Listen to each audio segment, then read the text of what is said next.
Assalamualaikum warahmatullahi wabarakatuh. Perkenalkan, nama saya Khairia dengan NIM 2211006.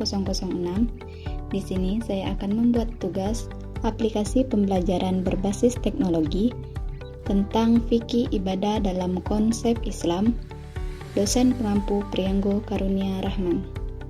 Baiklah, di sini saya akan menjelaskan tentang ibadah dalam konsep Islam. Yang pertama, pengertian ibadah. Pengertian ibadah. Menurut bahasa, ibadah dari kata abada artinya tunduk atau patuh.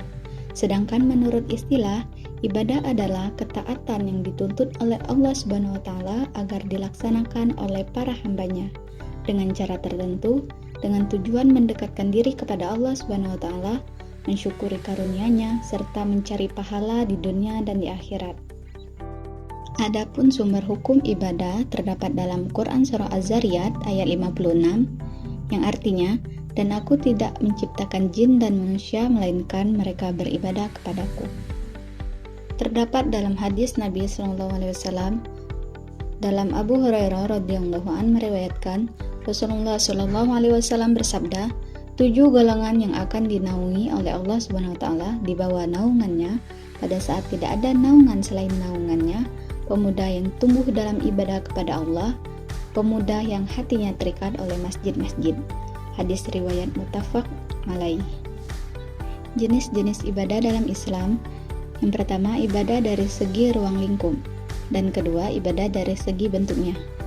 Ibadah dari segi ruang lingkup terbagi menjadi dua, yaitu ibadah mahdhah. Contohnya sholat, puasa, dan haji. Kedua, ibadah ghairu mahdhah.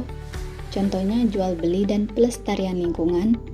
Yang kedua, ibadah dari segi bentuknya terdapat 3 macam, yaitu ibadah badan murni, contohnya sholat dan puasa. Yang kedua, ibadah harta murni, contohnya zakat.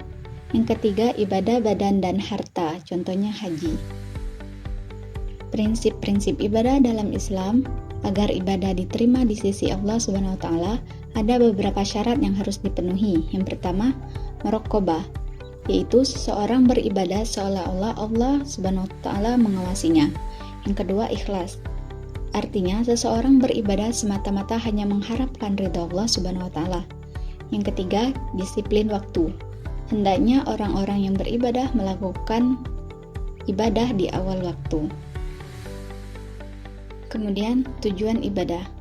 Tujuan ibadah dalam konsep Islam menjalin hubungan antara hamba dan sang Khalik, serta mengajarkan kepada manusia bagaimana cara berhubungan dengan Allah Subhanahu wa taala.